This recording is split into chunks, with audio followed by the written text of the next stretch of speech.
Laporan praktikum mata kuliah toksikologi lingkungan dan produk pertanian.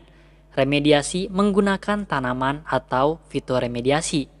Dengan nama Muhammad Adistiadi dan NPM 007. Fitoremediasi adalah upaya penggunaan tanaman dan bagian-bagiannya untuk dikontaminasi limbah dan masalah-masalah pencemaran lingkungan pada air atau daerah yang terkontaminasi limbah. Untuk prosedur kerjanya, pertama kita siapkan tempat berupa botol plastik sebanyak 6 buah. Lalu kita isi dengan air sebanyak 1 liter dan kemudian ditambahkan dengan deterjen agar air itu terkontaminasi. Kemudian masukkan tanamannya yaitu eceng gondok sesuai takaran dengan 3 perlakuan sebanyak 2 pengulangan yaitu 100 gram dan 50 gram. Lalu saya beri label F0 yaitu tanpa menggunakan tanaman, F1A fitoremediasi dengan tanaman 100 gram, F2A fitoremediasi dengan tanaman 50 gram, F1B fitoremediasi dengan tanaman 100 gram, dan F2B dengan tanaman 50 gram. Mohon maaf ada kesalahan penulisan terbalik. Pada pengamatan hari pertama, nampak eceng gondok hampir tidak ada perubahan sama sekali dan masih terlihat segar dan airnya pun masih seperti belum ada perubahan.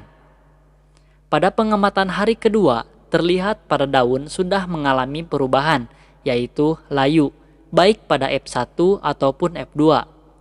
Untuk kualitas air, sekarang sedikit mengalami peningkatan di F1 atau F2. Deterjen yang mengendap pun hilang. Pengamatan hari ketiga, F2 terlihat semakin layu, tidak seperti F1 yang belum terlalu buruk. Dan air yang berada di F1 maupun F2 sedikit mengeruh. Pengamatan hari keempat.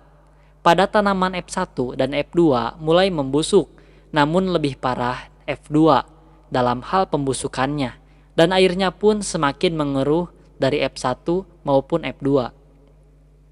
Pada pengamatan hari kelima, terlihat tanaman yang di F2 semakin layu, busuk, dan kering, dan tidak terlalu pada F1, dan kondisi air pada kedua pengulangan pun semakin mengeruh.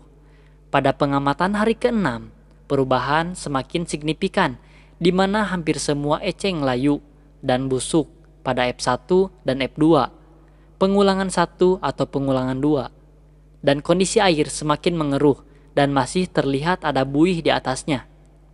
Pada pengulangan hari terakhir yaitu hari ke-7, kurang lebih sama dengan hari ke-6, di mana semua tanaman semakin layu, busuk, bahkan tenggelam, serta mengeluarkan bau, terlebih pada tanaman F2 yaitu 50 gram. Dan air pada F0 tidak mengalami perubahan dibandingkan yang diberi tanaman dari hari pertama hingga hari ke-7. Kesimpulannya, eceng gondok adalah tanaman yang cocok digunakan sebagai agen fitoremediasi. Dapat dilihat perlakuan dari eceng gondok 100 gram lebih cepat dalam hal menyerap limbah dibandingkan 50 gram.